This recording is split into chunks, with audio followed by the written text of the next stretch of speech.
Perhaps the dangerous part of Islamic State, Jewish State, Papal State, United States isn't the adjective. There is only one really dangerous religious doctrine, and that is the establishment of a state. Hi, humans! Welcome to Demystifying Science, the only Earth broadcast that looks at humans from the outside in. After discussing the dangers and origins of conspiracy theory with Dr. Qasim Qassam, we decided to meet with a self-proclaimed conspiracy theorist and bring some balance to the conversation. So we called up Shamus Mac, a programmer and rationalist who lives in Zambia. He believes that conspiracy theories are a product of people learning to think clearly about complex global systems. But he wasn't as much of a conspiracy buff as we expected. He's not a proponent of flat Earth, and he doesn't hide from chemtrails. Instead, like Dr. Qassam, he's drawn to the psychological cracks that form as humans come to know their world. Unlike Dr. Qassam, he has little charity for the Academy's blind spots, areas where progress is stifled by investment in legacy paradigms. This might come from his past. He was raised in what he describes as an apocalyptic doomsday church, and has fought hard to acquire reliable knowledge of the world. As an outsider to mainstream institutions, it's easier for him to point out the failures of those systems than it is for someone who came up through them. What was really interesting about our conversation with Shamus is that we agreed on many things, including the idea that morality can be defined as the violation of consent, and that the first step to understanding whether institutions are just or malevolent is evaluating their actions, at least in some part, on this basis.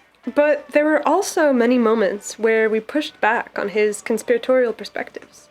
He sees the architecture of the state as an extension of compulsory religion. It's a fascinating presentation, but it's shaky on cause and effect. And we aren't totally on the same page about this being an inherently negative development for human civilization. In Shamus' perspective, the state is a threat that should be removed. But we point out that statehood evolved many times over on every continent, so it's not really clear that abolition is even possible. Human history suggests that states are torn down but quickly replaced by other states. Back on our planet of Alvafloss, instead of burning down the state, we've built a government capable of responding to people's needs. It's taken careful legislation and a constant eye on emerging corruptions to achieve this, but there's no good reason Earthlings can't accomplish the same thing for themselves. As always, we end the conversation on the subject of solutions and actionable steps. What can humans do in order to develop a robust system for accurately appraising information, no matter the source? Shamus urged us, and students everywhere, to never expect a single narrative, book, or report to be pure or total. There will be flaws in any perspective, and it's our responsibility to sift the diamonds without throwing away the whole load. We hope you'll enjoy the conversation, humans. Remember to like and subscribe so we can keep the conversations flowing. Do it. See you next time. Bye!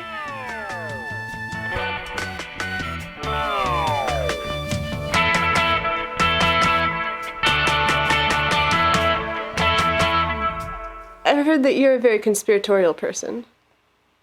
Yeah, well, so this started with an article by Scientific American asking, why do some people believe in conspiracy theories? And it's so mundane that I wouldn't even like to go through it point by point, because it's mostly just your typical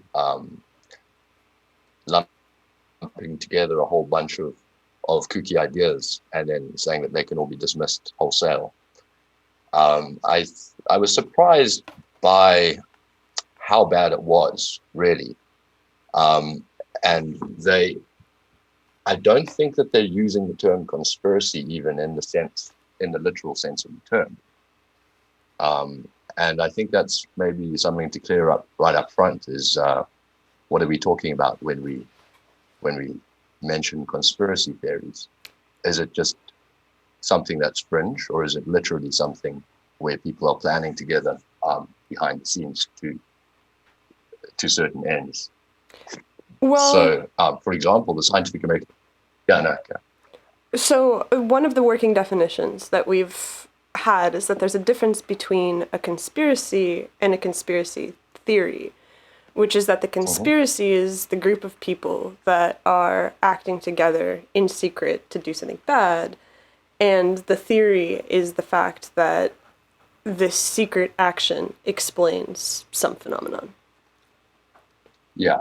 So what's interesting is that Scientific American doesn't seem to acknowledge that very often that science is about explanations, not just descriptions, not mathematical descriptions. So in that sense, a lot of people who like to consider themselves scientific are actually further away from that than a lot of conspiracy theorists, because conspiracy theorists, by definition, are looking for explanations for phenomena that we see going on in the world around us, usually that are caused by people, of course. So a conspiracy theorist sees something happen in the world and tries to explain it. And I don't think that's something that should be scoffed at. That should be right up any genuine scientist's alley.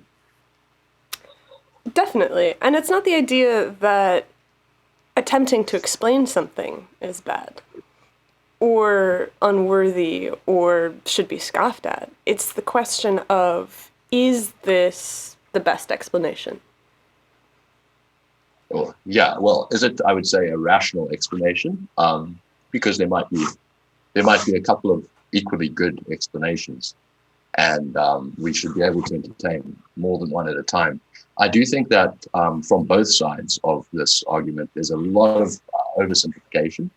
So people will say X conspiracy is rubbish and write off the whole thing as if no one behind the scenes has ever thought about anything in advance.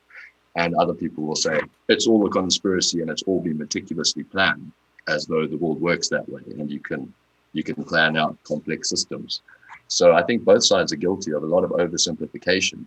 But as the term conspiracy is used, I see it used in the same sense that the term anathema would be used by the clergy of the church, because it's not actually used only to describe things that people are secretly planning in the background, but almost anything that just kind of goes against the sheen of scientists or politicians or doctors or people who we like to think are more trustworthy than the man in the street.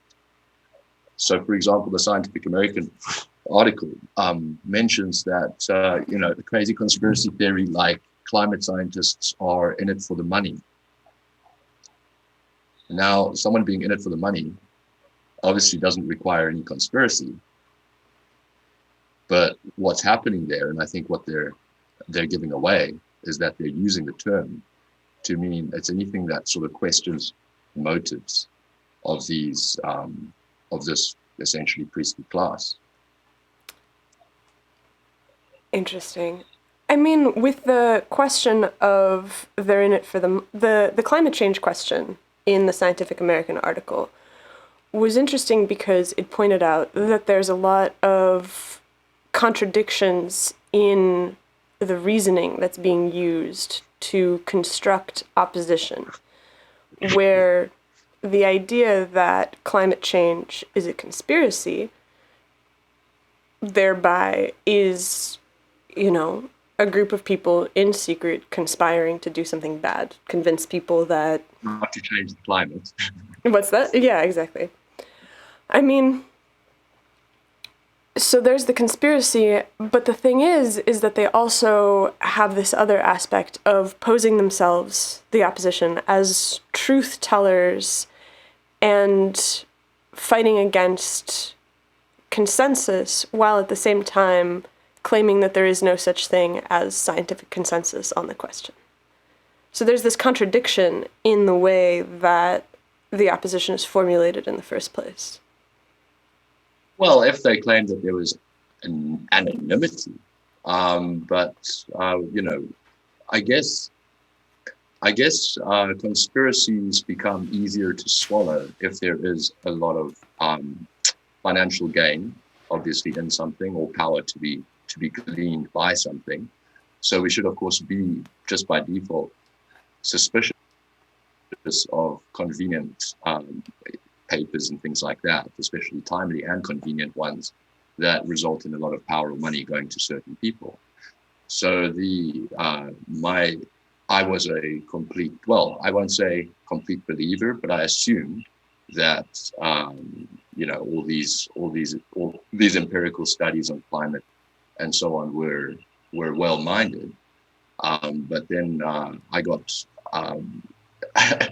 exposed to the financial side of that. I was building the carbon trading platform for a large Western country that's not in the West, and realized that the database entries that I was conjuring up in my underwear at home were going to be sold for $3 billion. So I started to just look into that and see how it was actually going to be, how these database entries, these credits, were going to be converted to billions and billions of dollars. And it basically turned out that what was happening is it would be too obvious and controversial and just a complete shit show if that government essentially just launched a marketplace for credits and started kicking in doors of people who did business without buying them. So what they did to get buy-in from the industry, of course, and obviously to fill each other's pockets, was they were awarding these credits for free, or that was the plan, to the biggest polluters, so the largest 6 polluters, Dutch Shell, BP, ExxonMobil, etc. Now, once these $3 billion worth of credits were transferred based on your dinosaur's current levels of pollution, they would then pass a law that said we're going to kick everyone's doors in who doesn't buy these credits from their dinosaur competition. So, of course, I quit on ethical grounds, one of 2 projects I've done that for. And it would have, in my opinion, held back progress in energy, in the energy industry, the ease of doing business as a new upstart energy company for decades, potentially. And this was just for a start. The thing that would have held everything back would have been the fact that you had to spend all this money to buy the credits? Artificially expensive cost of doing business, yes. But the point would be that it would incentivize small companies that were starting up to be pursuing greener avenues of energy production, though, right? So you wouldn't become a petrochemical company and have to buy these things back. The idea would have been to drive these smaller companies out of business, right? Well, that depends whose version of events you want to read into. I would say that the motivation of kicking in doors and asking for money is to kick in doors and ask for money. I suppose if you want to attribute some sort of higher aims, that's fine. But if someone really thought that it was possible to make, to do better, to, let's say, produce greener energy, why don't they go start an energy company instead of starting to kick in doors? But the people kicking in doors and the people starting energy companies are different people, right? Yeah, and they should probably stay that way. Sure, and in the West it generally does stay that way. But the question here is, what is the conspiracy? The conspiracy is the fact that they've created this marketplace, created credits, secretly assigned them, and then are behaving in a coercive manner to force the market in a specific direction? Okay, well, none of what you've said is controversial. So if that's a conspiracy, then everyone's on board with that. Yeah, so a conspiracy seems to be more controversial than that. What was that? Conspiracy seems to be used if you don't like the thing. So no one ever refers to a plan that they like as a conspiracy. And that's what I see happening here. There's not really any controversy around the idea that people are kicking in doors and artificially inflating costs to steer the market in ways that it wouldn't otherwise go. That's not controversial. But yet, if you start pointing out, let's say, some earlier motivations for what they're doing, then you're immediately dismissed. So we don't have to look far to find motivations. We can read books like Eco Science by John P. Holdren and his co-authors, and he's obviously who Obama appointed as his science czar, and now I believe he has some sort of consulting that he's doing with the UN, and they'll tell you straight up, that basically, well, I don't know. Do you know what the overarching climate change conspiracy theory really is? Because the way I understand it, it's the establishment of global communism, basically, where everyone's on energy rations. I don't think I've heard that one. So there's this book that perhaps I shouldn't have read when I was young, about 10 or 11. My mother had a study in the house, and it was called None Dare Call It Conspiracy. I don't know if you've heard of that. One more time. None dead? None Dare Call It Conspiracy. And it's about, I think the book got famous for foretelling the collapse of the USSR. And anyone who's kind of looked into that, it goes into the behind the scenes founding of the United Nations and things like that, and proposes a theory that they are seeking to establish global communism. I don't use those terms usually when I talk about it. I'm just simplifying for the sake of this conversation. Who are the authors of this book? I'm sorry, I can't place his name right now. Are they American or are they Russian or? American. Gotcha. That was my first scratching of the surface of the conspiratorial bent. And having looked into that and having been exposed to some other things behind the founding of the UN and so on, the Club of Rome, Tavistock Institute, institutions like that usually come up if you look into anything remotely related to conspiratorial global machinations. That was the introduction point, and once you look at some things through that lens, they seem to make a lot more sense. So if you try on the goggles that says, okay, what if someone were trying to establish a system where everyone on the globe is essentially put on rations, because that's what is implied by global communism. It means the state essentially controls things that the market used to distribute. It controls the allocation of resources and so on. Now, our smart meters and so on, you've probably heard a lot of conspiratorial talk around those. Well, that's the reason, because smart meters can be used to track and allocate energy usage in a top-down way. So there's a lot of things that happen. A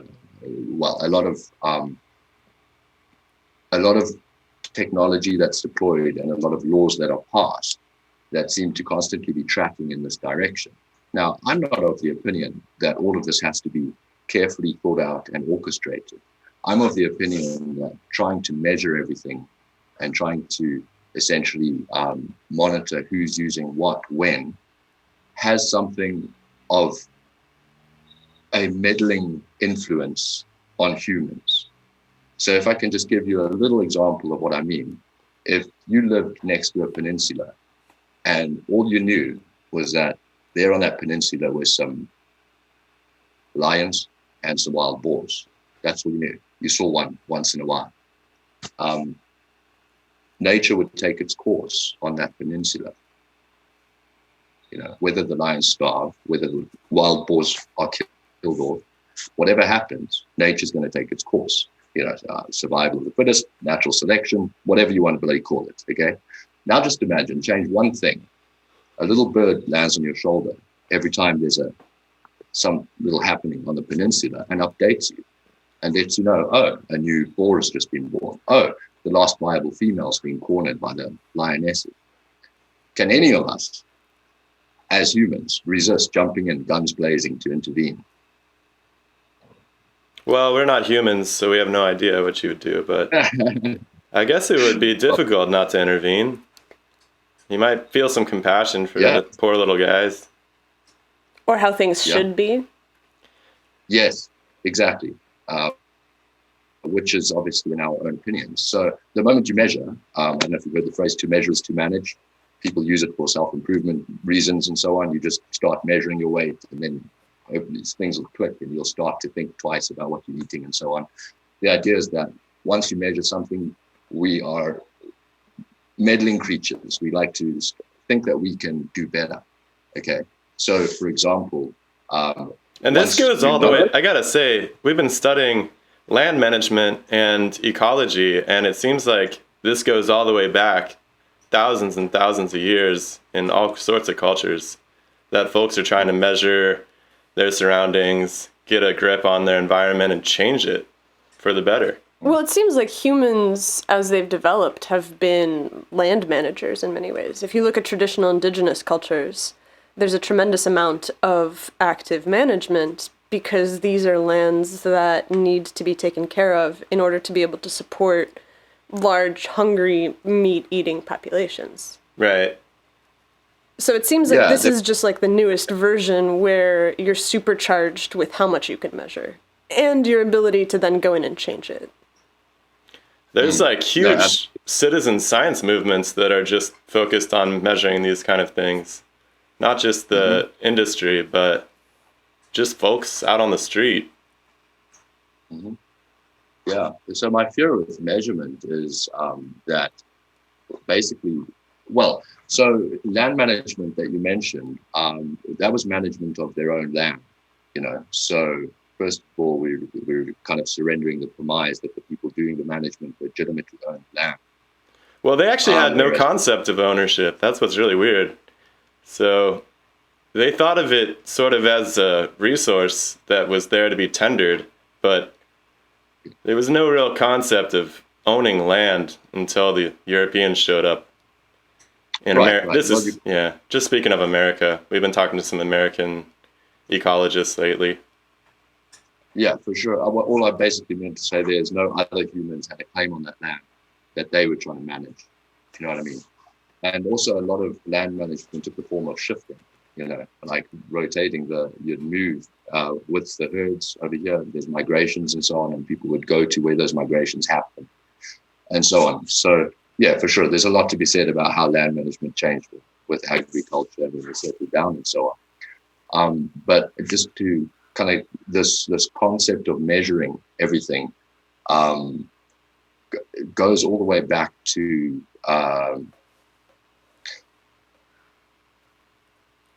no, that's too large a well, I don't know how which cans of worms to open with you guys, basically. Well, the thing is, it's been in place. This measurement thing has been going on since the indigenous people were managing their lands.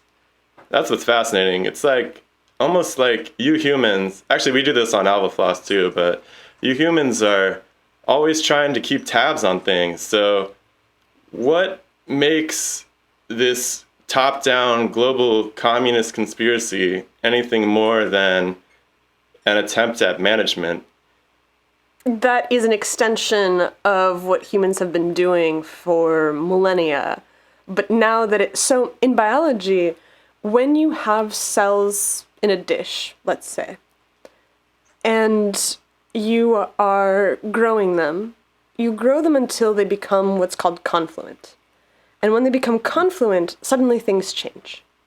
When they're all touching one another, when there's this relationship from cell to cell, and all cells are bordered on all sides, there's a different set of behaviors and tendencies that are necessary when the cells aren't in direct contact.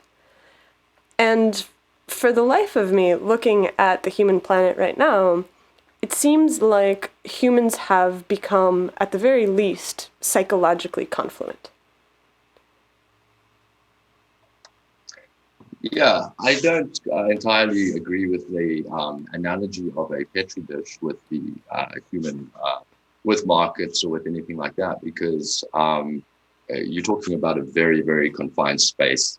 And, bacteria are essentially, I don't know if you're talking about the same sort of thing that I am, but they're consumers, basically. When you're talking about humans, every mouth comes with a pair of hands. And obviously we are net producers. Otherwise, the more people that there were, the worse off we'd be. But what we see is the exact opposite happening. You can imagine what it would cost me to get a cold Irish whiskey in my hands here in Central Africa if there were 10,000 people alive. How much in terms of hours worked or months labored would it take me to get that cold Irish whiskey here in my hands? Whereas in a world with 7.5 billion people, it takes me a few minutes of work. But that has to come down to the fact that there's enormous systems that have been put in place top down that create the kind of global market that allows you to get Irish whiskey at a reasonable price using public infrastructure that has been constructed from country to country using international trade agreements that set prices, right? These are massive processes that have been decided top down that actually even allow Ireland to get whiskey to Central Africa. Well, who would stop them without the state? Who would motivate them without the state? Who would secure the international trade corridors?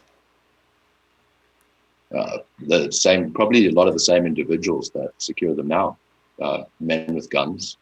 But those men with guns are employed by the state, and as long as the state is paying them more than the mafia, there's a set point, right? Like at some point, people will turn to piracy if there's no backwards incentive structure that induces them to not be pirates. Yes, and there is. I think that's called the market. If you want to stay in business, I personally think that if you were living on our planet, you'd stop supporting McDonald's if they started lobbing grenades at Burger King employees. You might not shop. They don't do that? Not that we know of. There's a big cover-up, maybe. Ooh. It's what their new fried fingers are actually made of. So let's go back to this production idea. We were comparing and contrasting the Petri dish to markets, I guess. But comparing the what? The Petri dish model that we were talking about? Oh, yeah, no, that's, I think that's analogies can be very misleading, put it that way. It's definitely an oversimplification. Fair enough. Gross oversimplification, yeah. So. Okay, let's scrap that. I'm sorry I showed up late to this meeting. I was eating my breakfast worms. But my real question here is about sense making. So it's not really about science. It's about how do humans learn what reports are usable and what aren't? Because it seems to me like your species is completely flooded with information right now. And no you one haven't really knows. Figured out a method for triaging that information and teasing out conflicts of interest, because it seems like there's conflicts of interest on both sides. A lot of these, what you guys are calling conspiracy dudes, are making hand over fist money off their YouTube channels and stuff. So everybody's getting rich. The question is, what's the best way for people to triage information? Well, I take models. I like the idea of models because models, first of all, it doesn't sound too serious. When someone says to you, "Hey, here's a model," that you can try on like a pair of sunglasses, look at reality, see what you see through that model, and try on another one and see if things. It's like when you're trying something at the optometrist, see if everything jumps out of focus and doesn't make sense anymore if you look through this model.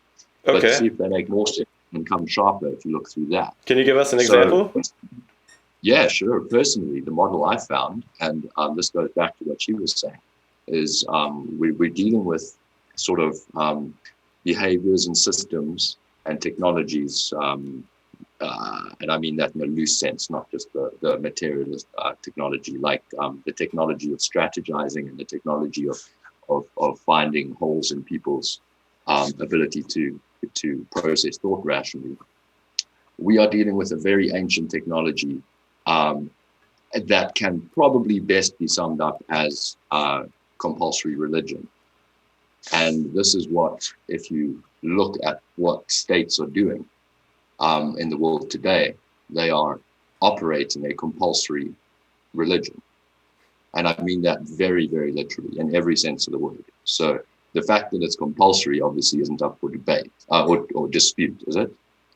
Well, what is it What is religion? Sorry. in this case? So religion comes from the Latin term religare, which means to bind back. Okay, so your religion, the way that I interpret it, because all religions are about the only common denominator. We can go through them, but a common denominator isn't even a god. You know, you have branches of Buddhism, you have Jainism, you have any student of history generally looks at Confucianism as a religion. You have religions without deities. So we can separate that by definition as theism or deism and look at what religion actually is. And the one thing religions always have in common is there's some sort of code of conduct, okay? Some laws, some rules that have been articulated somehow. So the way I use the terms, your religion is the code, the rules, your own code of conduct. It's those rules that you bind yourself to voluntarily. That's your religion. Now, whether you make it up yourself, whether you sit down on the top of a mountain for 6 years and reason it out, or whether you buy a Holy Bible and go by that, or take someone else's version of things, whatever rules you bind yourself to, that's your religion. But Whatever not just, rules someone it's not like rules for how you play tennis or something, right? It's about morality or ethics or something. It's like a specific set of rules, right? You just said how you conduct yourself. Yeah, so, well, no. So religion is a social engineering scheme, essentially, if you want to look at it like that. Because what was, for example, Moses doing in the wilderness with the Hebrews for 40 years, getting them all in the same dress code, getting them all to rest on the Sabbath. You know, you were at risk of being stoned for picking up sticks on the Sabbath, not because it was bad to pick up sticks on the Sabbath. Like, come on, it was because it broke the synchronicity of the group. I see. Okay. Gotcha. And that's what they're trying to do. Okay, so trying to synchronize a group of people into unified behavior. And there's some interesting ideas about why they might be trying to do that. But there's like this moral underpinning, right? It's like people have on Earth, it seems like they're really roping in morality with this sort of law they call religion. Like, there's other laws for trade and criminal prosecution, things like that. But I think that, Shamus, if I'm understanding correctly, you're leading us in the direction where it used to be a moral question and now is shifting more towards this trade and economic stuff.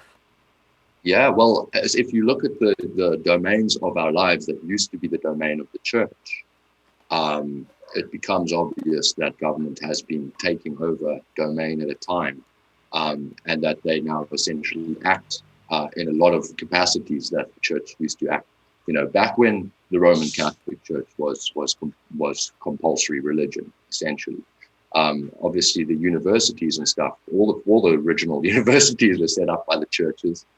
The hospitals, the clinics out here in Central Africa, you know, my siblings were born at missionary clinics and so on. So the hospitals and the clinics and everything was the domain of the church. Healthcare, welfare, you know, charity, that was the domain of the church. Defining how to behave, what you can ingest and what you can't ingest, that was the domain of the church. Is there anything different in principle between persecuting people for ingesting cannabis or persecuting people for ingesting pork? What's cannabis? You know, you like it, come visit this planet sometime. So there is something a little bit different, but it's a can of worms that we can open later. Okay, well, if I'll be happy to open any can of worms, especially related to this, because it's something I find quite interesting and quite helpful when it comes to modeling reality. But if I can just sum up by saying, I look at your religion as the rules and lifestyle and everything you bind yourself to voluntarily, and compulsory religion is the rules and lifestyle that other people bind you to under threat of basically being assaulted, okay, or persecution. So if you see it that way, then you can see that now we've got what the state does is they say, no, we'll take care of, we'll feed the hungry, we'll clothe the naked, we'll teach the lame to walk and heal the blind, we'll change the weather, we'll hold back the weather, calm the storm. It's getting fucking ridiculous, actually, the amount of domains that we're encroaching into. And it's just become overwhelming, where they have this start to finish top-down story about the world for you that almost everyone buys into. Now, I don't think that state-funded science is apart from that at all. I think that it is there to create this cohesive worldview. Now, what's important about a religion's explanation about reality is that they cover all the bases. They got the alpha and they got the omega, okay? So that the believer can feel like someone else knows what's going on, okay? So they'll start with the Big Bang and they'll go to the heat death of the universe, and expecting a peer-reviewed paper to come through that let's say, for example, is about stellar metamorphosis, the idea that planets are ancient, highly evolved stars. To expect that to be published in a journal that also publishes papers about the age of the universe being far too young for that, being 14.3 billion years, is kind of like expecting a Catholic university to publish your sermon on against the Godhead, for example, against the Trinity. Okay, it's just not going to happen because it disrupts the rest of the cohesive story. But it does happen sometimes, right? There's this process so I think that everything that you've said is a reasonable model for interpreting reality. My question is this. There's so much in there. Give me a second. If you zoom out and you look at human history, you realize that when groups were small, there would have been a very coherent social pressure to behave a certain way. There would have been an enormous cost to defecting. And if you were to defect from the rules of the group, from the social mores of whatever tribe you were born into, you would be thrown into the wild to defend for yourself and establish a new territory. And it's possible that you could, through great effort and violence or whatever else was necessary, you could establish your own territory. And as groups have gotten to be larger and larger, and the territory that is, quote unquote, outside of the group has shrunk, it has turned into the case where there's simply nowhere to go. It's the absence of the frontier. It's the absence of the wild, wild west. It's the absence of a place where there is no society. No alternative. Yeah, there's no way out. There's no valve. And I can imagine that that would feel very pressurizing to exist in a world where there's no way out. But it seems to me, at the very least, that this is simply an extension of human behavior that started a very long time ago. And people have lost faith in the church because they figure that, some guy sitting in a throne somewhere is an absurd idea. And it's become less attractive. And so they trust the government and science and the establishment because of the fact that these are very real occurrences, that they do heal the sick and help the lame walk and protect the cities from storms or whatever. And they're ostensibly progressive, right? So on your planet, originally, the church fought back pretty hard against this idea that the Earth wasn't at the center of your universe.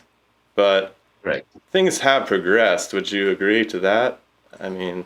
Very reluctantly. Very reluctantly. Kicking and screaming. Literally to the point where if they didn't fess up, they would have ceased to be relevant.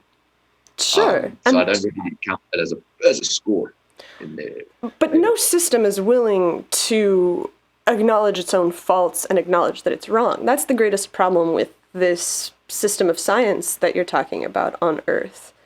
which is that peer review and the cloistering of information behind paywalls and in these sorts of high-impact journals or whatever is basically a mechanism by which people use to prevent change. Do you know what the theory of scientific anarchy is? I don't, but I like it already. So scientific anarchy is the principle of allowing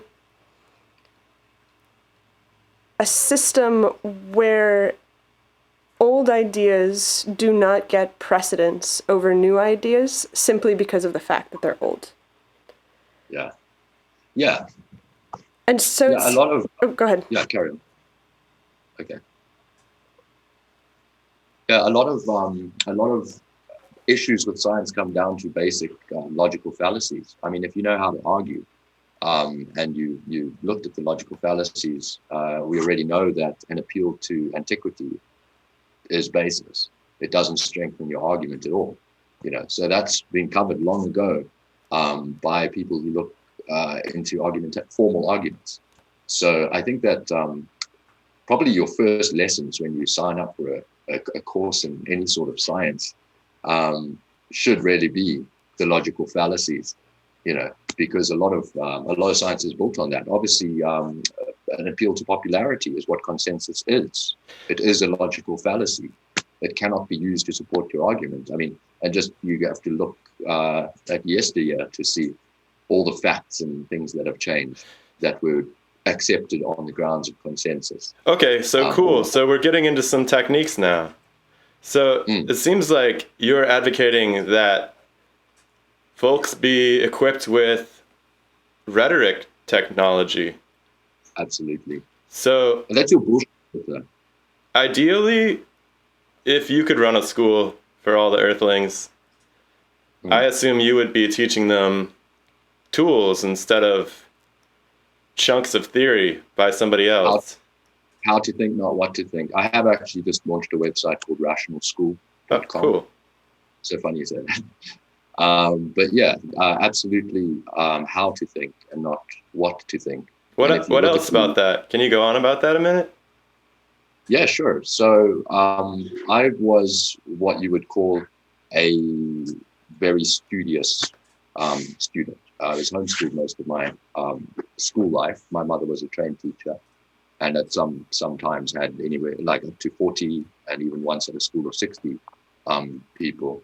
But I was what you would call studious and whatever. I was getting A's and high 90% and everything like that, under the impression that what I was doing was the best way of spending my time, and that was going to be awfully important in the future. Of course, everyone's going to ask what your high school grade average was, aren't they? Of course. So I got kind of miffed, I think, when I left school and kept studying. And I don't want to give my entire biography, but I started looking into, I was at a point, because I started working young, where I could study for the sake of knowledge or learning. And I decided I wanted the big campus experience and was going to go off to college and study physics. Because what else? Obviously, they have the answers. And the more I studied it, the more I realized like these fallacies kept popping, not fallacies, irrationalities kept popping up. For example, that you're supposed to believe one thing can be in two places at the same time, or that something popped out of nothing. For example, things like, I know I'm grossly oversimplifying, but these were things that I couldn't convince myself to accept, and almost gave up on ever trying to wrap my head around what's going on here, thanks to just the craziness of the course material. Until I found the rational scientific method and those guys, and that gave me the ability to understand how to approach this whole game of knowledge, where you're no longer looking for facts, you're no longer holding up empirical data and saying my measurement proves the explanation for the measurement. You're essentially just trying to formulate rational explanations and understand how things happen. And I think Bill Gates and those guys have a lot to teach people in all sorts of fields, not just physics.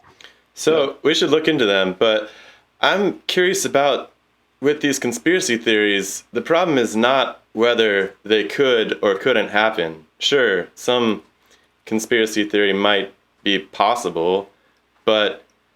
And often they prove in retrospect to have actually sometimes been. they really are legit, right? They prove out. Right. Well, so you have your... Yeah, sorry.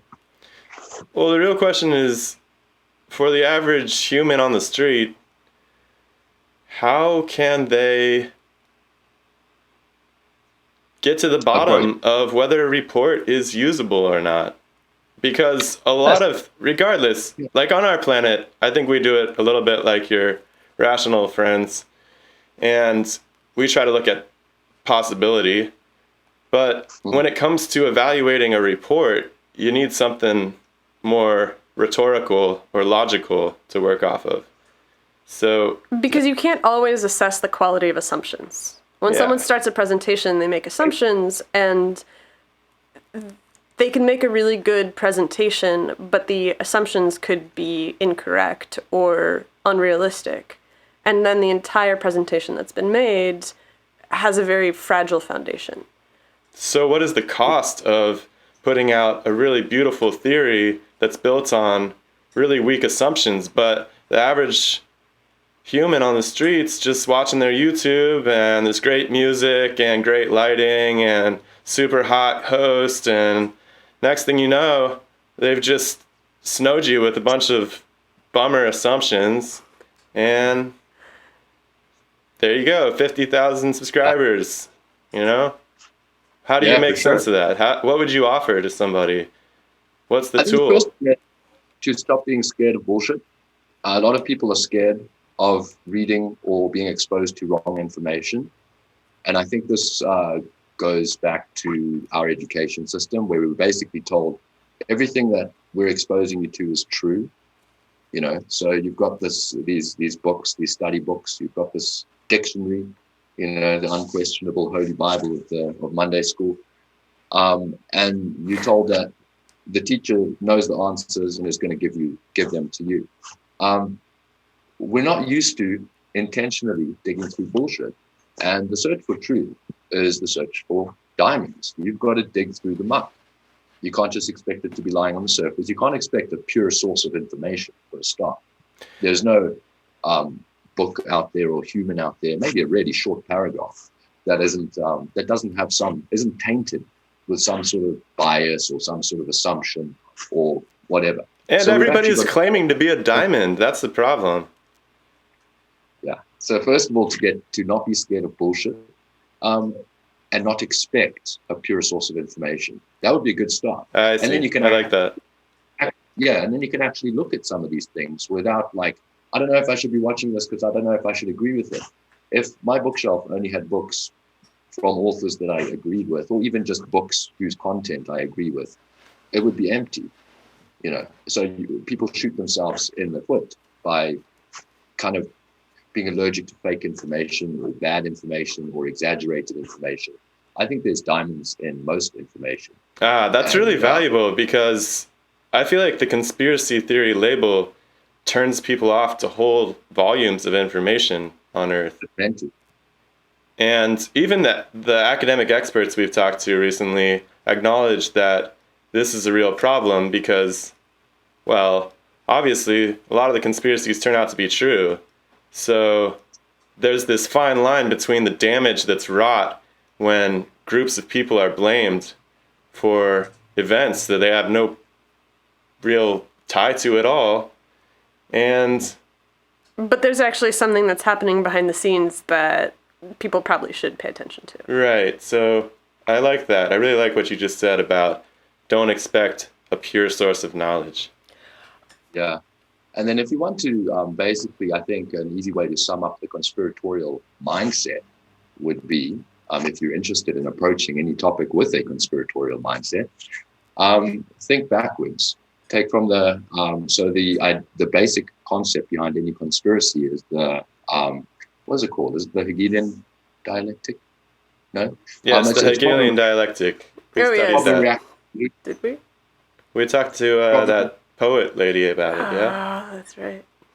So problem, reaction, solution. And that's the idea that someone sits down, or a board of people sit down with an aim, okay, an outcome. For example, let's say that you want everyone on earth to wear your shoes, okay?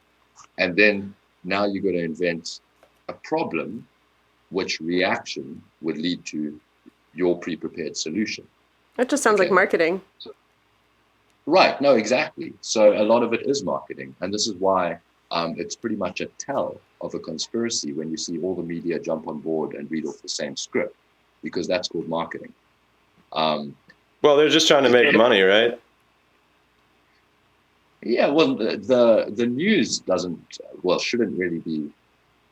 If the news is there to make money, then you would think that they would have to not upset their pharmaceutical advertisers, for example.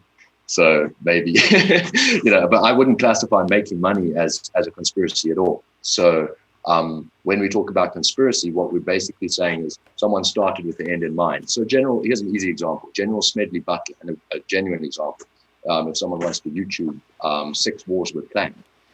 General Smedley Butler says that right after September 11th, he was called up in the Pentagon to the Secretary of Defense's office, or I might get the office wrong, and that he was told that there were plans to invade Afghanistan, and he was shocked because it was so fast and Comes back the next day, and he says to the guy, the plan's still on the table, and he says, no, it's even worse.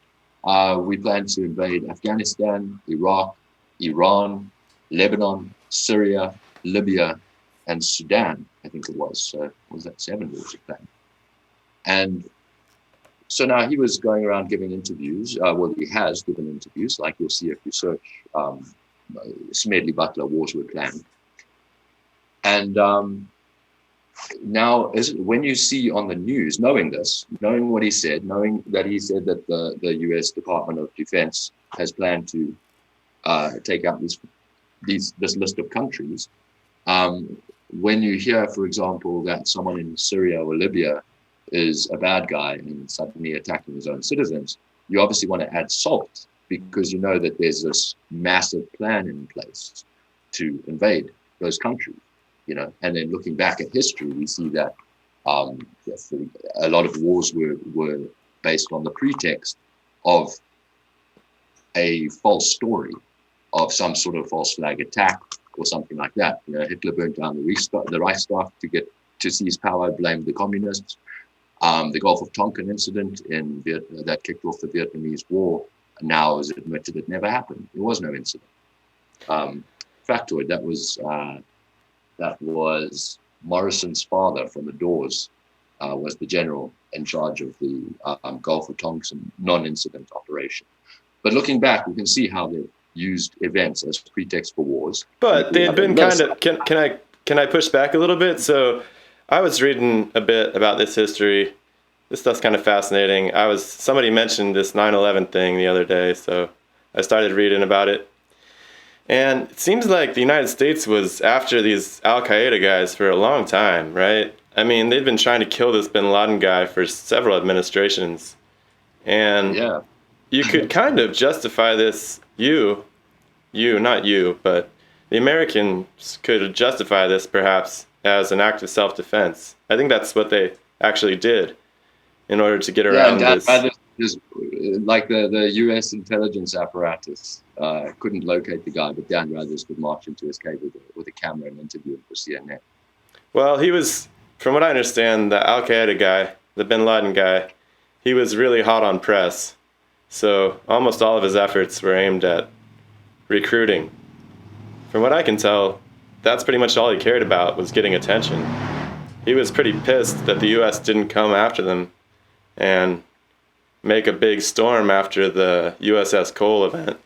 But what is this to say? Like, the fact that these massive responses were built on a long history of wanting to do it? Yes. Well, just that there was a plan in place for a long time, and it was based on security and defense, at least ostensibly in the reporting. Well, the general theme of most conspiracy theories regarding to taking out the Middle East is a pipeline running from the Caspian Sea to basically Lebanon, Beirut.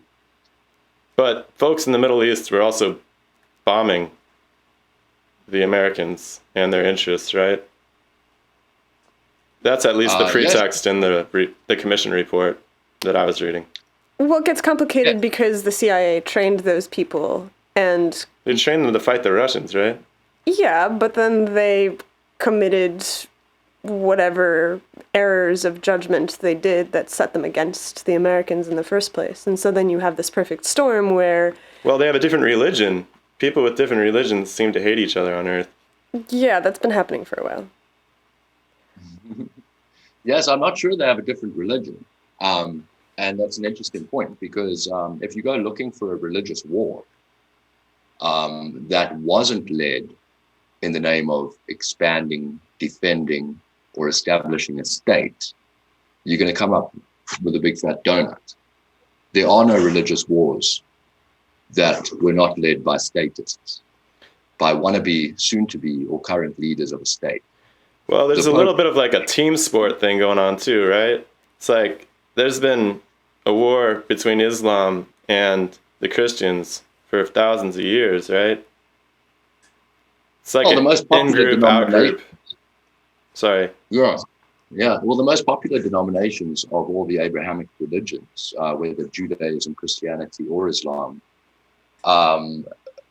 ignore a lot of rules, right? Like you said, religions are kind of progressive in that sense. We don't stone people for picking up sticks on the Sabbath and so on. In a similar way, all the peaceful and most popular denominations ignore the requirement to establish a state, to carve out a territory. And that's why they're peaceful. So what I'm proposing is that there is only one dangerous, really dangerous religious doctrine, and that is the establishment of a state. So that perhaps the dangerous part of Islamic state, Jewish state, papal states, United States, isn't the adjective.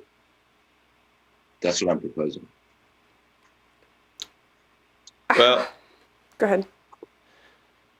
So there is some danger, right? So there's danger in all sorts of sports, right? I don't know how it works on Earth, but when you're talking about establishing a monopoly on violence in a given geographical area, which is how I would define a state. But that could be a good thing too, right? I mean, I'd certainly prefer to be the I've seen some of the people down on Earth. On this ship. What, you mean not the worms? That's what I mean. I don't want my worms taking over the ship. But something very strange happens when people have that overwhelming force. Let's put it that way. When they are the arbiters of every dispute, including with themselves. And what happens is humanity splits into two castes of morality, where basic morality, the most basic morality, doesn't apply to those people, and it does apply to us. And if you think this is an exaggeration, I'd encourage you just to spend one day acting like a government employee. Go on, just try it. Go impose a licensing regime on your local neighborhood, on your neighbors. See if they don't treat you like a dangerous criminal. Go stop someone, search through their booth. Try anything that any government employee does, and you will be treated like a dangerous, immoral criminal. But this doesn't sound like a conspiracy. This sounds like a case where people have recognized that they want to have a stringent set of rules by which these things can happen. And obviously there's corruptions, right? So the state isn't supposed to, without due cause, look through your car. But we do, at least on Avafloss, we've structured our societies in such a way where we prevent the constant threat of violence from all directions by saying that, okay, there's only one direction from which violence can come, and we have a lever that we can pull in order to manage that violence if it's being directed in a way that most of us disagree with. Well, that lever is very important because it's a little pressure release valve. It's like the Romans had Saturnalia, which was essentially Christmas festival, shortest day of the year, and the slaves could mock the masters or order them around. Everything is flipped, and that was a pressure release valve for the tight controls on society for the rest of the year. So these things are important. You have to be given the idea of some sort of choice, but I don't think that anybody conspiratorially minded considers the public faces that you see on TV to be the ones pulling the strings. And we just have to look back like, everyone said that we should not vote for Hillary Clinton because she's going to bomb Syria. So fast forward a few years, someone else is in power and they're bombing Syria. This you can say, okay, so if a liberal came in power in the States and was sending everyone $1,200 checks, everyone would be saying, see, this is what we get for voting in liberals, but yet a Republicans in doing that thing. I think they're very, very much, it's the illusion of choice, basically, and behind that, they're always moving in the same direction. But it's not strictly just like a machination of, we're going to set up this whole game. It's an evolution process of any institution that's based on the sacred text, is that over time, that institution is going to split into half the people, roughly, who think that the text is authoritative and that the institution should constantly be referring to and coming back to and realigning with the text. And the other group will think that the institution is authoritative and should actually be editing the text to keep up with the times. Now, that split can be seen in any institution sufficiently aged that's based on a sacred text, from religions to states to, the Satoshi white paper. But you're all for editing the text, right? When it comes to science right? Yeah, no, absolutely. Look, so I would say, and it seems like there's a right way and a wrong way to go about editing a text, right? And it seems like editing the text might be the pressure release valve that you're talking about. Isn't that what law is? Laws are threats. Yeah. Laws are threats to assault you if you don't behave a certain way. They're threats that, exactly, but they remove the need for individuals to threaten one another. Without law, individuals would have to threaten one another. And someone who was less strong than the other person wouldn't be able to achieve any kind of parity. And so the law is basically a mechanism for saying, okay, ideally, we put you all on a level playing ground, and the fact that you are smaller and weaker and you are bigger and stronger is meaningless in the eyes of the law because we have reason and balance and everything else. And centralized violence. And centralized violence. I understand that this becomes corrupted when you start to feel like there's no pressure release valve and no escape, but it seems like the alternative is just direct person-to-person violence. Yeah, well, there is direct person-to-person violence, and there's laws all the way down. So on private property, you've got saying you must wear a shirt by the bar, but not by the pool. You can take food here, but not there. You can not play music after 10 p.m. There's rules all the way down in all of our interactions on all of our property. The only thing that you'd be talking about removing, if the central authority that we're talking about were to evaporate, is that overarching layer of rules that in fact negates private property rules, because that overarching layer that says, okay, nobody's allowed cannabis on their property, for example, is actually violating that property owner's ability to say, yeah, it's fine if you smoke cannabis on my property. So the existence of that layer is actually in opposition to protecting somebody's ownership of their property, respecting somebody's ownership of their property. But without that top-down layer, who establishes the sovereignty of the property in the first place? Like, sure, you can have your, what is it, cannabis or something? You can have this cannabis, but somebody might come and level your house and take it and build their own house on top of it. And if you don't have enough ability to do violence, then you have no recourse. Yeah, it happened, down the road. I'm in a neighborhood which is very popular among the highly placed in society, and they move houses all the time to plop down their own. But they do that Now, through this structure of being able to buy the property, right? And they get not the money always. they just barge in? Not always. So let me not talk about my immediate surroundings because that's a bit touchy. But in our neighbors, Zimbabwe, for example, the former president's wife um, was literally burning down swaths of land with villages on them after giving them time to move out because she was claiming the land for herself. So once you have a monopoly on violence, you have people who can actually do such things. That's If a there were no clear monopoly, That's corruption, a though. clear corruption, though, right? How could you I mean, that's not how it's supposed to work. That's not how it's written down to work, right? correct. But unfortunately, words don't stop anybody from doing anything. So I've never found, for example, speaking of this layer as though it's somehow protecting. I also find it strange because I've never found a government that hasn't cost their citizens more than robbers, for example. And if you look in the States, the police are now taking more through civil asset forfeiture alone than all robberies combined. That's if you don't count their salaries as theft as well. So I would agree that there are clear corruptions on Earth to the point that this doesn't even seem like a conspiracy theory. It's hard to look at the state of the Earth and to not say that the ideas were good, but the goods are odd. Is that what you say? Something of the sort. But yeah, that doesn't necessarily invalidate the entire premise of the system, in my perspective.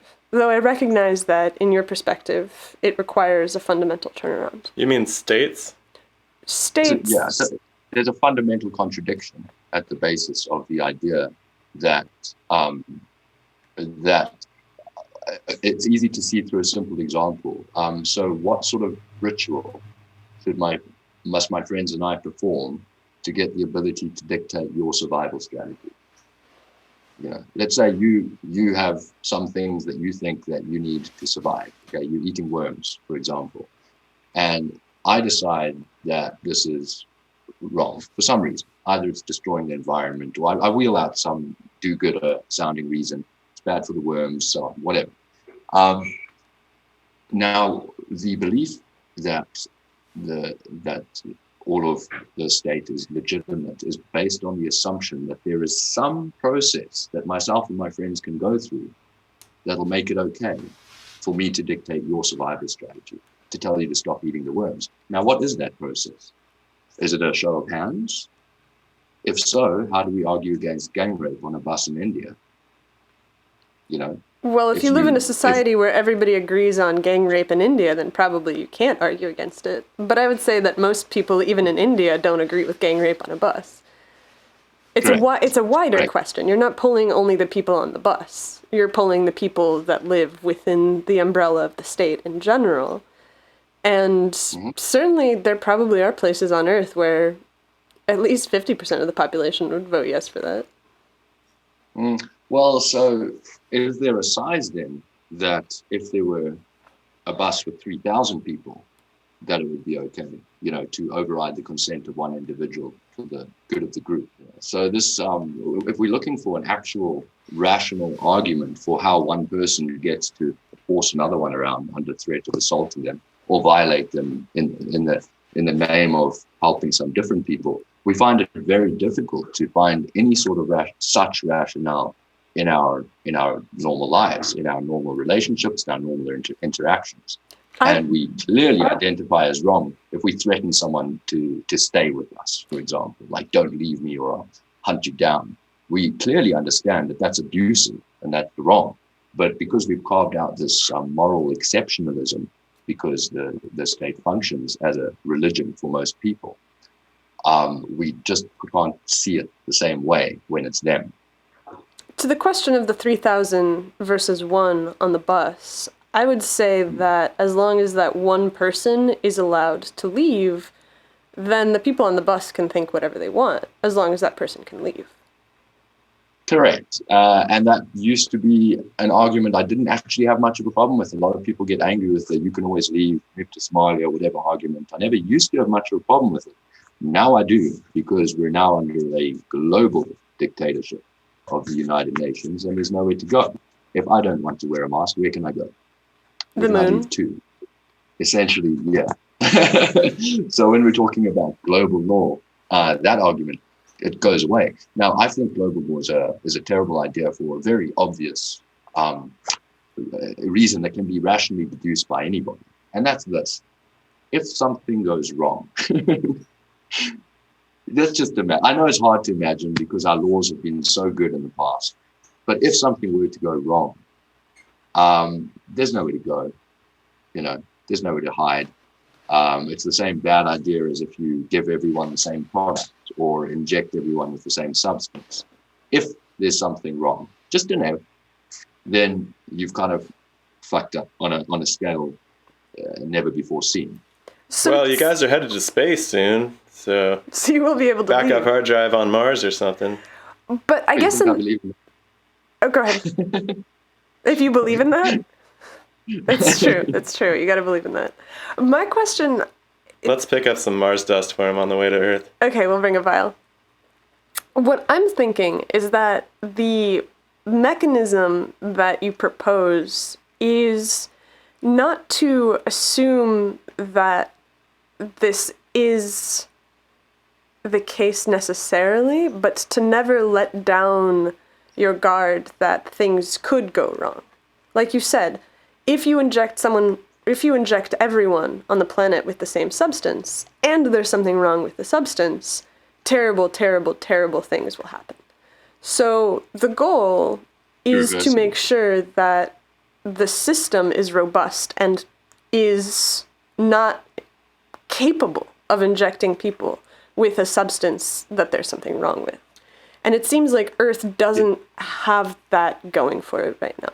Well, it also seems like this goes back to the indigenous land management principles of watch and wait, right? Yeah. So observe things, tinker with them, and see what happens. Be open to the consequences.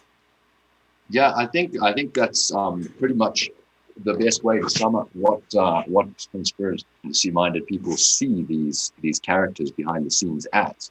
Now, of course, it wouldn't be a show about conspiracy if we never mentioned the Masons. And if you look at their logo, what is it? It's a square and a compass, two measuring devices. Okay, so if they are trying to measure everything on the world in order to manage it, then a lot of these projects that are going on, including the well-funded land management projects all around me over here, they kind of get a bit of context.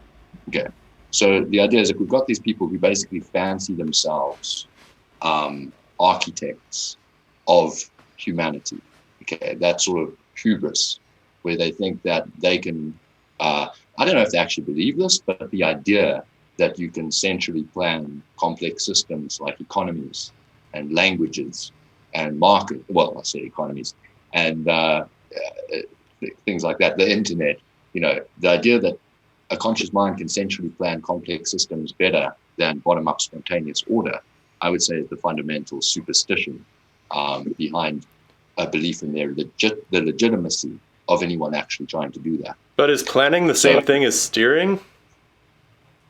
Not at all, no. But is steering the same thing as threatening? So it's really a case of everyone knows what's going on. We have a bunch of people who are very well connected. Like George Carlin says, it's a small club and you're not in it. And they want to manage every aspect of our lives. Now, you can look and see that creeping as a progression, and you can attribute that either just to technology and the state of things or to some sort of intentional planning. Now, the conspiratorial mind would be, oh, that's intentional planning. There are some people who want to rule the world. And if you take it to its logical conclusion, ruling the world would mean having a lot of the apparatus in place that just happens to have been put in place. Okay, and in my opinion, we're seeing it flex its muscles for the first time. We've never seen all countries act in lockstep like this. And lockstep is the title of a Rockefeller Foundation document from May 2010, which scenarios for the future of technology and development, I believe, is the subject. But if you look up lockstep, you'll find it. It's a scenario that the Rockefellers put together, saying that if there were, well, they're writing about a pandemic as if it already happened. They're writing about a global pandemic that America botched its response to, and China was so admirable. And the face masks and the temperature checks only intensified after the pandemic died down, and so on and so on. And they spell out basically this idea that maybe if a pandemic comes, it'll cause a revolution in the way that countries synchronize their behavior. Now, a conspiracy theorist would look at that and say, there you go, we've got some plans over here. A person who is instinctually anti-conspiratorial will say, look, it's just an obvious occurrence. They're just, they're that smart. Okay. So really, it's not a fundamental disagreement in a lot of ways about what's happening out there in the world or even how it's being done. But it just comes down to the assumption of, is this for the good? Like, is it genuinely meant to help, or is it nefarious? Okay, are the guys cackling at the table, or are they sitting there with furrowed brows? That to me seems like the main contention. I suppose that the way that it looks from the outside is that Earth is bending under the weight of the number of people on it. Ecological systems are crashing. There are too many different points of view from too many different independent sources, whether they're economic or scientific or personal. I've heard reports of, in the United States, you go into the woods and the woods are devoid of animals. There's no one there. There's no bugs. There's no creatures. There's no birds. There's no deer, nothing. The Pacific Ocean's got the blues. It does. But humans are consumptive creatures that you say are net producers, yes, but in order to produce, they must consume a tremendous amount from the earth. And they do not make a whole lot that other creatures can use. Their cities are only for them. Their waste products are destructive. Raccoons. Say it one more time. And raccoons. And raccoons and rats. Yeah, exactly. There's some collection of species that are perfectly happy to live near humans, but relative to the amount of animal species that live on the earth, this is a small fraction. And we can talk about the validity of claims of how fast species are going extinct, because obviously as measurement increases, your ability to say something also changes, and so there's a lot of problems with that. But if you read accounts of what the forests were like before Westerners showed up to the Americas, and what the forests are like now, it becomes abundantly clear that something is terribly, terribly, terribly wrong. So, if ecologies collapse, humans will die, unquestionably. There's absolutely no... We've seen it happen many times. We've seen it happen on ecosystem after ecosystem.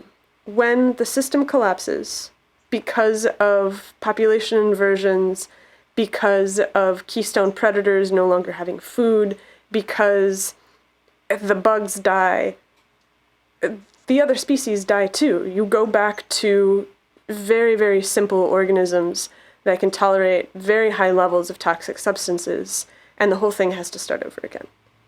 Everyone dies. So there's... So why is it a bad thing? Why is that a bad thing? Yeah.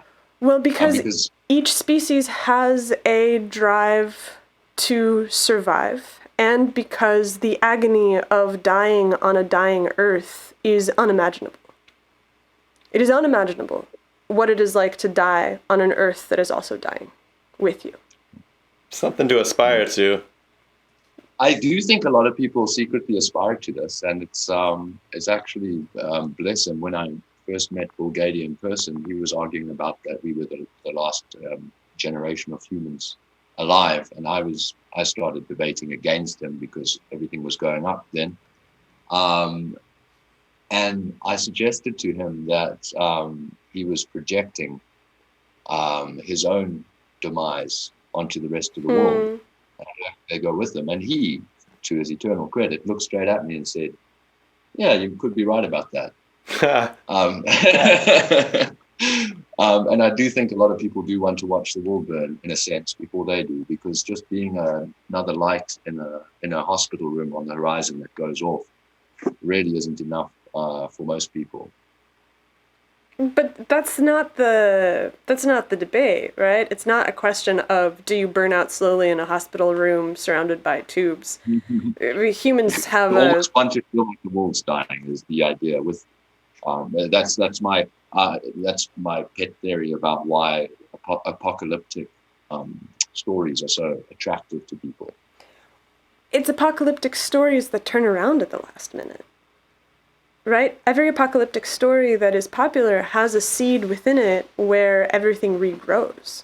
There's no apocalyptic story that I've ever seen anyone watch where there aren't a few survivors that are then going to reconstruct what once was. And you look at them and you recognize that, like, whoa, hey there, you are going to recapitulate every single mistake that was ever made on this planet. You haven't learned. Write it down. And that seems what humans are doing now. You look at civilization after civilization on Earth, and they collapse because of the fact that they consume and kill too much around them. And these central planning ideas, restrictive and frightening because they're behind the scenes, seem like they, in the best case scenario, conspiratorial thinking would say that this is a bad case scenario because inherently they're doing bad things. Best case scenario is the fact that they're looking at the fact that there's no fish left in the oceans, birds left in the trees, bees in the fields, and they're like, well, this is not gonna be good for anyone. Yeah. Well, I'm sure the wildlife is it boomed in Chernobyl after the humans moved out, for example. Yeah. But it's an interesting question. I mean, I'm vegetarian because I was raised that way. I'm not that sort of like super. I'm going to ride in on the moral high horse and say that animals are shouldn't be killed and eaten at all. But I also think that there's a lot of virtue signaling that goes on where people love to pretend like something else matters more to them than themselves. And I think a lot of that influences the discussion around whatever happens to nature in general. And nature is almost anthropomorphized as this entity that can then be appealed to justify whatever you do. So I'm, as a default skeptic, I'll admit straight up that I'm a default skeptic, meaning that if someone claims something, I'll check the margins and be like, okay, like doubt, basically. Now, our schools obviously censored that thought of Descartes, where he said, I doubt, therefore I know that I think, therefore I am. Wow. Okay. So why did they leave that first part off? Well, it's obvious, because the teachers don't want you to doubt what they're saying, and the priest doesn't want you to doubt. But yet Descartes couldn't know he was thinking without realizing that he doubted, because a machine could do something that very much feels like processing thought. But it wouldn't necessarily be an agent if it couldn't doubt what it was fed. So I think that to be fully in our cockpits, in our minds, driving our own experience here, we need to approach a stance of default skepticism. So when someone says, I care about the trees and the birds and the fish, so give me all your money, I'm going to assume that he just likes money before I assume that he cares about the birds and the fish.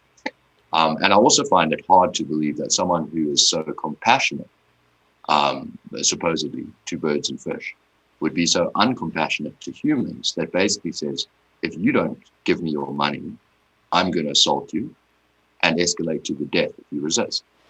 Because on the face of it, that's what every fee is, that's what every penalty is, that's what every tax is, that's what every law is, that's what every regulation is. It has an implicit escalation process that goes all the way to the death if you don't submit somewhere along the gradient of escalation.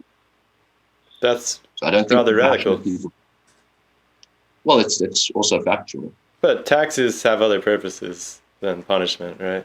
Yeah, well, let's just, because that's emotive, let's just talk about like a regular law. Let's say, for example, or not even a law, let's say a cop puts his hand up for you to stop, okay? Just gestures to you with his hand.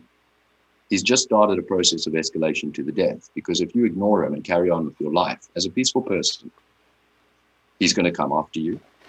And if you still ignore him, he's going to kidnap you. And if you resist your own kidnapping, he's going to put a bullet in your head. So every interaction with a government employee has an implicit death threat. Every time you get a letter or a phone call from them, if you don't give them what they want, they'll start that process of escalation. But this goes back to the monopoly of force, right? Where without the government, it would be somebody else who is threatening to put the bullet in your brain. Yeah, it's like the best of two bad situations. You humans really love this bullet to the brain solution, and so you've outsourced it to governments because the same way that with meat, most humans don't kill their own meat. Why would they put their own bullets in people's heads? Aren't you glad the Navy SEALs aren't out there just roaming the streets at night?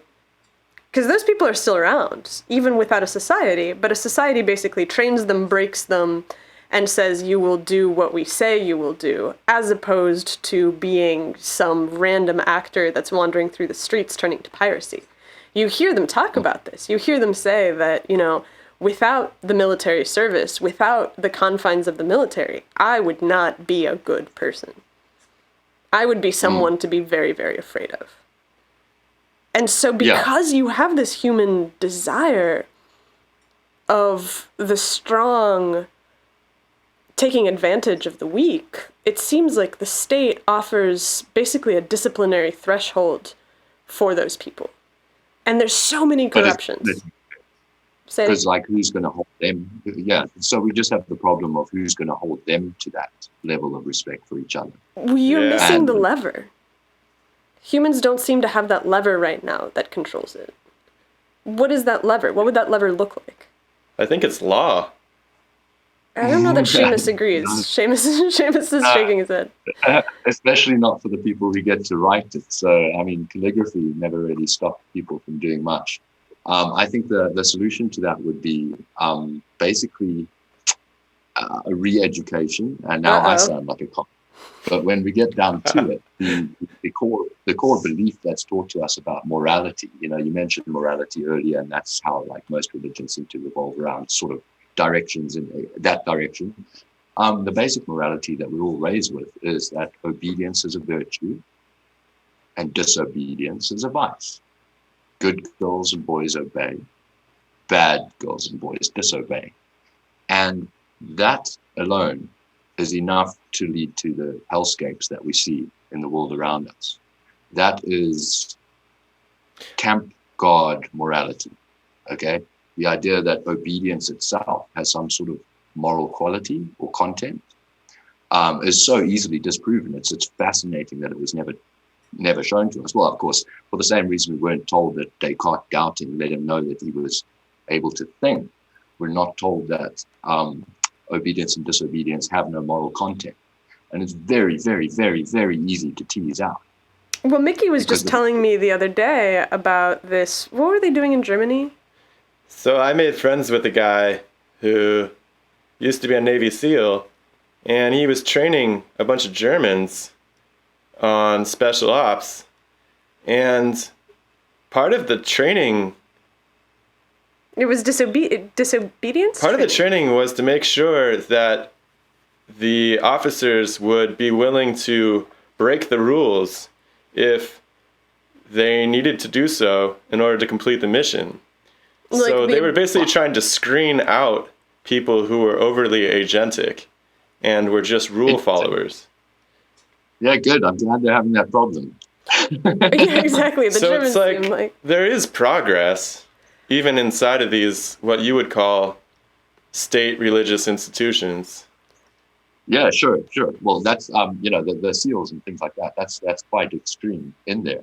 I think in general, though, the basic pleb morality that, or as Nietzsche would call it, slave morality, that we are drilled into us is really just useful because it takes the process of determining right and wrong for yourself or deciding what to do and lets you outsource it.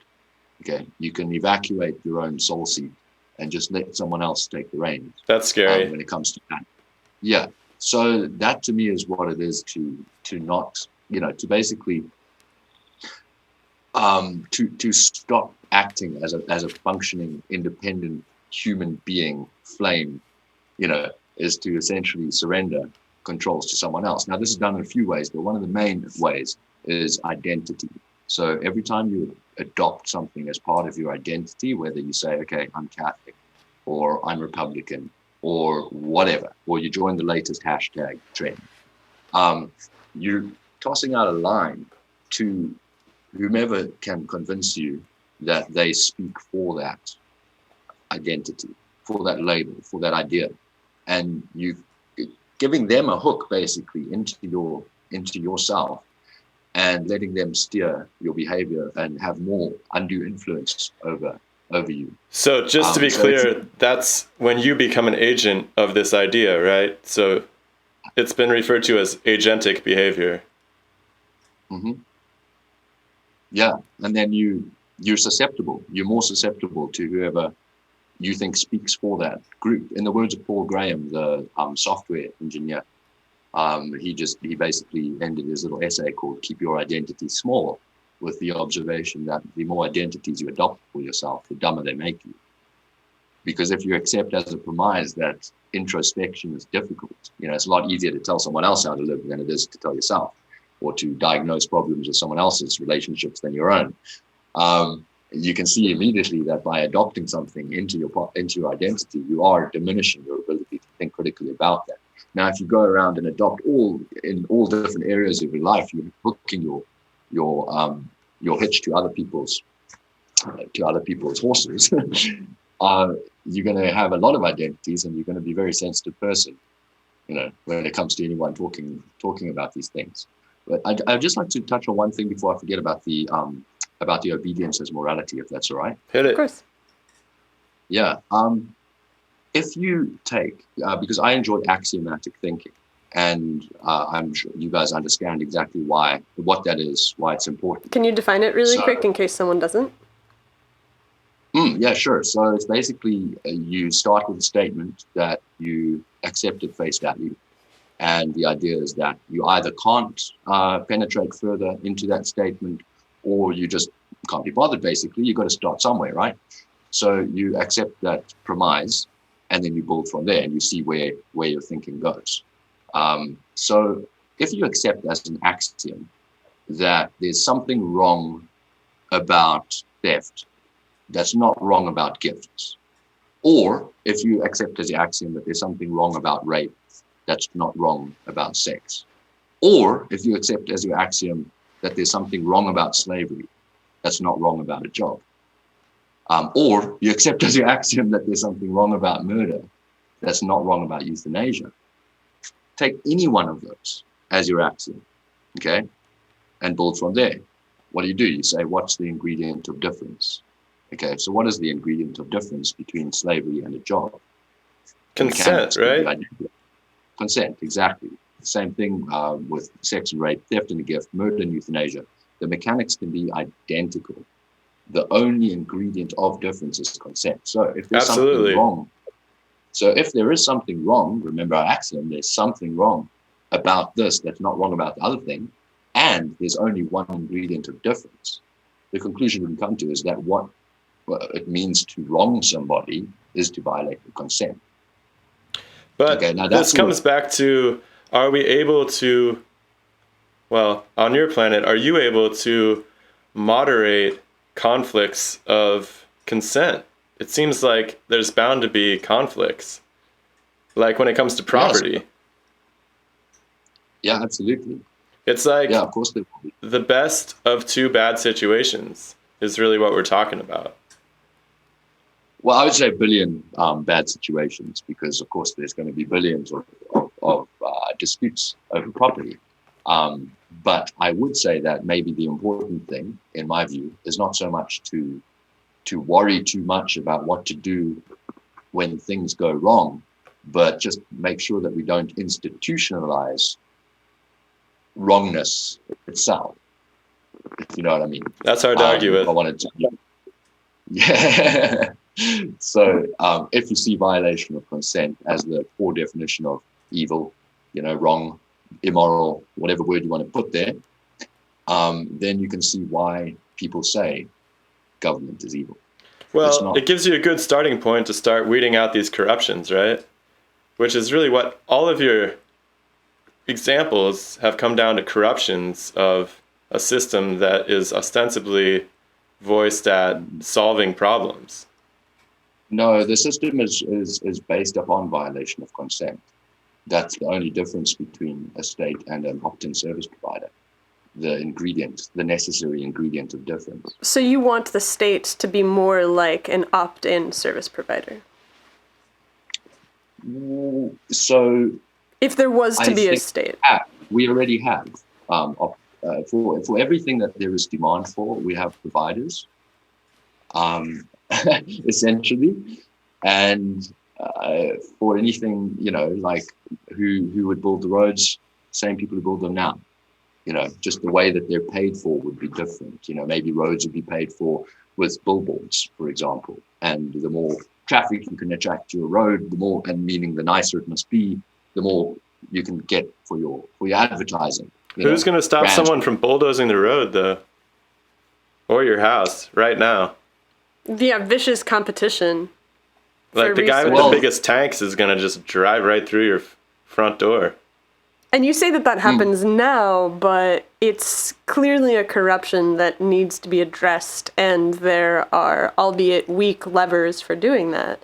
But in a future where there's no state, it seems like warfare is the only way to stop that. Violence is the only answer. It seems like it's a more violent world from all directions. And it's kind of inconceivable for a small community to have a huge army. No, but okay, so the position that violence is the only conceivable way to solve certain problems is the statist position. I would say that if easy example, if someone were to start running at me now, I can see over my fence with an AK-47, for example, I'd run and hold myself up inside the house, and I would call not the cops, anybody but. I would call private security company. This actually happened once in a old house. I had 3 guys jump the fence. I didn't see guns on them though, but call private security, and they were there within 3 minutes. They have cars that park every few blocks. The police here, and I know you will say just because it's where you are, would more likely ask me for petrol money, or say that they can't make it, or come in the morning and write a report. They're not a defensive force at all. They don't prevent crime. It's a common misconception that cops are somehow out there stopping people from breaking into your house. No, they're post hoc. Okay, they come and do things afterwards most of the time. So there's private security that can be equally as responsive. There's a great company in Detroit whose name is escaping me, but Brown is the guy's surname who runs it, if someone wants to look that up. Detroit Private Security, Brown. But presumably something stops them from becoming warlords. There's a... Well, that would be market. Well, no, that would make your market if you were a warlord. That's what mafia and protection and keeping track of groups, basically, right? You offer... That's what happens with the cartels. Right, like without the police there, those 3 guys could get together with 3 more guys. They could buy themselves a minigun and take on the private security, no problem, just trash their ship. And, well, I guess you guys use cars, not ships, but they could just move into the neighborhood and take anything they wanted. They just start to take protection money. Yeah. They just start taking tribute, and you guys are back in the Stone Ages in no time. Yeah, like they might end up confiscating half our income, and then Ah! So, what's the scenario we're talking about? so Yeah. I guess let's find some way to wrap this For today. for today. This is a conversation that could clearly go on for days, and there's so Yeah. many threads of it. Mm. Do you? Okay. My question for you is there a way forward without burning the place down? I think that a reasonable thing, a reasonable piece of advice to give people would be just to stop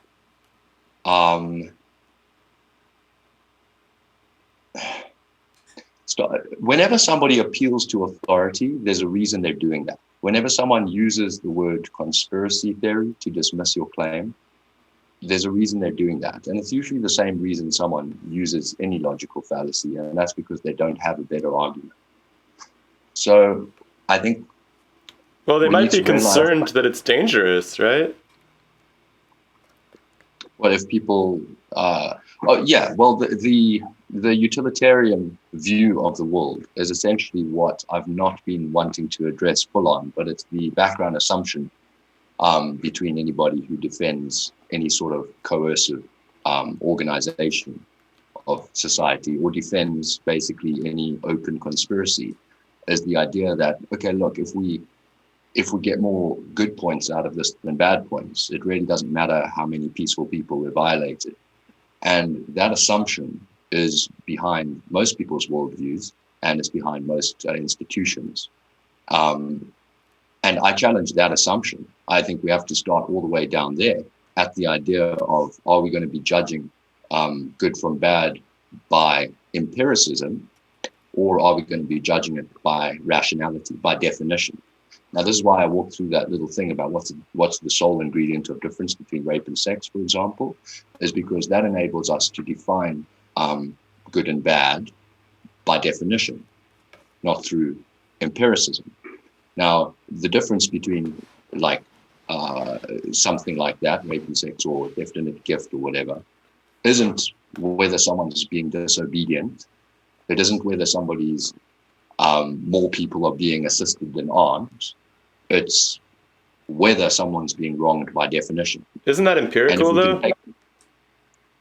Well, that's by... You still have to measure it, right? I mean, you still have to look and see. It's a binary empiricism, but it does seem empirical. Like, you still need to know if consent's being violated. Yeah, well, the person usually should tell you. Yeah, for sure. I mean, look, there's questions that follow on from that. Like, what does it mean if someone does something wrong? Does that mean we can assault them and so on and so on? But now you get like deeply into political philosophy, and I think that's way out the scope of this conversation. Next time. But yeah. But for now, I would just encourage anyone who sees this to consider that the first kings were gods, okay? The first kings fancied themselves gods, and they operated what we recognize today as compulsory religions. If you were airdropped into ancient Mesopotamia or the Aztecs or Pharaohic Egypt, and you interviewed a man on the street there, he probably wouldn't know what you meant when you said you live under a compulsory religion. He just knew it as the law, and he thought that the authorities were negotiating reality to the best of their understanding, okay, including the ridiculous aspects that we look at today. There is a distinct possibility that we are in that same boat, and we can't see it because it would be like trying to describe water to a fish. We've been raised in it.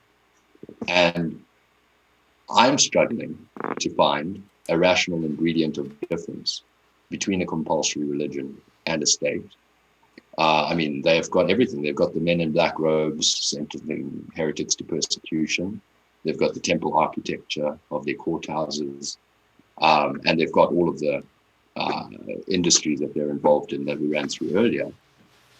And if someone can not find a necessary ingredient of difference, I think it's time to start watching out and being very careful about what this social engineering scheme is actually doing, what their aims actually are, and to stop giving them the benefit of the doubt to give us an unfiltered version of reality.